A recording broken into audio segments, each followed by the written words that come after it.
ಕಿಲಾಡಿ ನೀನು ಗೆಲ್ತೀಯ ಬಿಡೋಣ ಅಂತ ಬಿಟ್ಟು ಇದು 100% ಸತ್ಯ ಆಯ್ತು. ಏನಕ್ಕೆ ಅಂತಂದ್ರೆ ಗೇಮ್ ಆಡಕ್ಕೂ ಮುಂಚೆನೆ ಇಲ್ಲಿ ಕಿಲಾಡಿ ತರ ಇಲ್ಲಿ ಆಡ್ತೀರಾ ನೀವು ಅಂತ ಅಂದ್ಬಿಟ್ಟು ರಘು ಅವ್ರಿಗೆ ಇಲ್ಲಿ ಹೇಳಿದ್ರು. ಒಂದ್ ಕಡೆ ನೋಡಕ್ ಹೋದ್ರೆ ರಕ್ಷಿತಾ ಅವರು ಇಲ್ಲಿ ನಾಮಿನೇಟ್ ಮಾಡಿದ್ರಲ್ಲ, ರಘು ಅವರು ಆ ಟೀಮ್ಗೆ ಹೋಗ್ಲಿ ಅಂತ ಅಂದ್ಬಿಟ್ಟು ಇದಕ್ಕೆ ಹೆಲ್ಪ್ ಆಯ್ತು ಅಂತ ಅಂದ್ಬಿಟ್ಟು ನನಗೇನೋ ಅನಿಸ್ತು. ಕೆಲವೊಮ್ಮೆ ರಕ್ಷಿತಾ ಅವ್ರು ಏನ್ ಮಾಡ್ತಾರೋ ಏನ್ ಬಿಡ್ತಾರೋ ಅದು ಕೊನೆಯಲ್ಲಿ ನಾವು ಎಂಡಿಂಗ್ ರಿಸಲ್ಟ್ ನೋಡಕ್ ಹೋದ್ರೆ ಅದು ತುಂಬಾನೇ ಚೆನ್ನಾಗಿರುತ್ತೆ. ಇಲ್ಲಿ ರಘು ಅವ್ರಿಗೆ ಇದು ತುಂಬಾನೇ ಹೆಲ್ಪ್ ಆಯ್ತು. ಆ ಜಾಗದಲ್ಲಿ ಅಭಿ ಅವರು ಇದ್ದಿದ್ರೆ, ನಾನು ಹೇಳ್ತಿರೋದು ಒಂದ್ ಪಕ್ಷ ಅಭಿ ಅವರು ಇದ್ದಿದ್ರೆ ಇಲ್ಲಿ ನೋಡಿ ರಘು ಅವರು ನಾಮಿನೇಟ್ ಆಗದೆ ಇಲ್ಲಿ ಅಭಿಷೇಕ್ ಅವರನ್ನ ನಾನು ಬಂದಿದ್ರೆ ಕ್ಯಾಪ್ಟನ್ಸಿ ಟಾಸ್ಕ್ ಅಲ್ಲಿ ಅವ್ರು ಇರ್ತಿದ್ರು. ಯಾಕಂದ್ರೆ 2 ಗೇಮ್ಗಳನ್ನ ಅವ್ರು ಗೆದ್ದಿದ್ರು. ಇವ್ರಿಗೆ ರಘು ಅವ್ರಿಗೆ ಇಲ್ಲಿ ಸಿಗ್ತಾನೆ ಇರಲಿಲ್ಲ ಕ್ಯಾಪ್ಟನ್ಸಿ ಓಟಿಗೆ ಹೋಗೋದಕ್ಕೆ.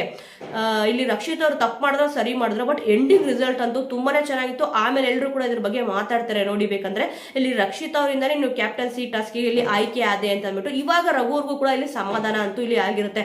ಅರೆ ಟಾಸ್ಕ್ ಆಡಕ್ಕೂ ಮುಂಚೆನೆ ಇಲ್ಲಿ ಗಿಲ್ಲಿಯವರಪ್ಪ ಏನ್ ಹೇಳಿದ್ರು ಅಂತಂದ್ರೆ ಲೇಡೀಸ್ ಯಾರು ಕೂಡ ಇಲ್ಲಿ ಕ್ಯಾಪ್ಟನ್ ಆಗಿಲ್ಲ, ಎಲ್ಲರೂ ಕೂಡ ಚೆನ್ನಾಗಿ ಆಡಿ ಅಂತ ಅಂದ್ಬಿಟ್ಟು ಇಲ್ಲಿ ಹೇಳಿದ್ರು.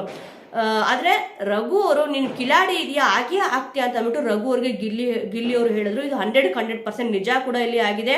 ಈಗ ಗಿಲ್ಲಿ ಅವರು ಏನ್ ಹೇಳಿದ್ರು, ಇವಾಗ ಟಾಸ್ಕ್ ಎಲ್ಲ ಮುಗ್ದಿದೆ, ಕೊನೆ ರೌಂಡ್ ಈ ಬಾಲ್ ಟಾಸ್ಕ್ ಏನಿತ್ತು ಇದರಲ್ಲಿ ಫಸ್ಟ್ ಎಲ್ಲರೂ ಕೂಡ ನೋಡಿದ್ದೀರಾ ಜಾನ್ವಿ ಅವರು ಗೆದ್ದಿದ್ದಾರೆ, ಮತ್ತಿಲ್ಲಿ ರಘು ಅವರು ಗೆದ್ದಿದ್ದಾರೆ. ಕೊನೆಯದಾಗಿ ಒಂದು ಟಾಸ್ಕ್ ಕೊಡ್ತಾರೆ, ಇದರಲ್ಲಿ ರಘು ಅವರು ಗೆದ್ದುಬಿಟ್ಟು ಇಲ್ಲಿ ಕ್ಯಾಪ್ಟನ್ ಕೂಡ ಇಲ್ಲಿ ಆಗಿದ್ದಾರೆ. ಆದ್ರೆ ಈ ವಾರದ ಉತ್ತಮ ಯಾರು ಕಳಪೆ ಯಾರು ಅಂತ ಅಂದ್ಬಿಟ್ಟು ಇನ್ನು ಕಾದು ನೋಡಬೇಕಿದೆ. ನಮ್ಗೆ ಇನ್ಫಾರ್ಮೇಶನ್ ಬಂದಿದ ತಕ್ಷಣ ಕೊಡ್ತೀನಿ.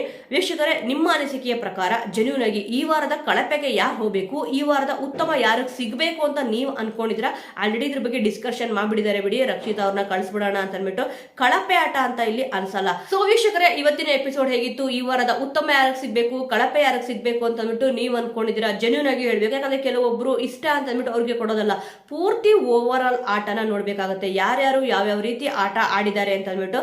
ಈಗ ರಕ್ಷಿತ್ ಅವ್ರಿಗೆ ಕಳಪೆ ಕೊಡಬೇಕು ಅಂತ ಅಂದ್ಬಿಟ್ಟು ಕೆಲವೊಬ್ರು ಸ್ಪರ್ಧಿಗಳು ಡಿಸೈಡ್ ಮಾಡ್ಕೊಂಡ್ಬಿಟ್ಟಿದ್ದಾರೆ. ಬಕೆಟ್ ಟೀಮ್ ಅಲ್ಲಂತೂ ಇಲ್ಲಿ ರಕ್ಷಿತಾ ಅವ್ರನ್ನ ಟಾರ್ಗೆಟ್ ಮಾಡ್ತಾ ಇದ್ದಾರೆ. ಆದ್ರೆ ಕಳಪೆ ಆಗಿ ಆಟ ಆಡಿದ್ದು ಯಾರಪ್ಪ ಅಂತಂದ್ರೆ ಗೇಮ್ ನ ಬಿಟ್ಬಿಡ್ಬೇಕು. ಆ ಕಡೆ ಇಲ್ಲಿ ಗೇಮ್ ಅಲ್ಲಿ ಗೆದ್ದಿದ ತಕ್ಷಣ ಅವ್ರನ್ನ ಉತ್ತಮ ಅಂತ ತಗೊಳಕ್ ಆಗಲ್ಲ. ಗೇಮ್ ಆಡಿಲ್ಲ ಅಂತ ತಕ್ಷಣ ಇಲ್ಲಿ ಚಾನ್ಸ್ ಕೊಟ್ರೆ ತಾನೇ ಆಡಕ್ ಆಗೋದು. ಇಲ್ಲಿ ರಕ್ಷಿತಾ ಅವ್ರಿಗೆ ಯಾವ ಗೇಮು ಕೂಡ ಇಲ್ಲಿ ಸಿಕ್ಲಿಲ್ಲ. ಒಂದೇ ಒಂದು ಸಿಕ್ಕಿದೇನಪ್ಪ ಅಂತಂದ್ರೆ ಆ ಬಾಲ್ದು. ಇಲ್ಲಿ ಅವ್ರಿಗೆ ಮೈನಸ್ ಆಗಿದ್ದೇನಪ್ಪ ಅಂತಂದ್ರೆ ಅವ್ರ ಹೈಟು ಮತ್ತೆ ವೆಯ್ಟು, ಅವ್ರಿರೋದೇ ಸ್ವಲ್ಪ ಸಣ್ಣಗಿದ್ದಾರೆ, ಕುಳ್ಳುಗಿದ್ದಾರೆ. ಇಲ್ಲಿ ಬಾಲ್ ನ ಹಿಡ್ಕೊಳ್ಳೋಕೆ ಆಗ್ಲಿಲ್ಲ. ಅದೊಂದೇ ಆಪರ್ಚುನಿಟಿ ಸಿಕ್ಕಿದ್ದು. 3 ಗೇಮಲ್ಲೂ ಕೂಡ ಇಲ್ಲಿ ಅಶ್ವಿನಿ ಅವರು, ಜಾನ್ವಿ ಅವರು ಮತ್ತೆ ಇಲ್ಲಿ ರಾಶಿಕಾ ಅವರೇ ಹೆಚ್ಚಾಗಿ ಆಡಿದ್ರು. ಅದಕ್ಕೆ ಇಲ್ಲಿ ರಕ್ಷಿತಾ ಅವ್ರಿಗೆ ಇಲ್ಲಿ ಆಡೋ ಚಾನ್ಸ್ ಸಿಕ್ಲಿಲ್ಲ. ಆದ್ರೆ ಕಳಪೆ ಆಟ ಅಂತೂ ಇಲ್ಲಿ ಆಡಿಲ್ಲ ಅಂತ ನನಗನ್ಸುತ್ತೆ. ನಿಮ್ಮ ಅನಿಸಿಕೆಯ ಪ್ರಕಾರ ಈ ವಾರ ಯಾರು ಕಳಪೆಯಾಗಿ ಆಟ ಆಡಿದ್ರು, ಈ ವಾರ ಉತ್ತಮವಾಗಿ ಯಾರು ಆಟ ಆಡಿದ್ರು ಅಂತ ನಿಮಗನ್ಸುತ್ತೆ ಅನ್ನೋದನ್ನ ಮಿಸ್ ಮಾಡದೆ ಕಮೆಂಟ್ ಮೂಲಕ ತಿಳಿಸಿ. ಮುಂದಿನ ವಿಡಿಯೋದೊಂದಿಗೆ ಮತ್ತೆ ಸಿಗೋಣ.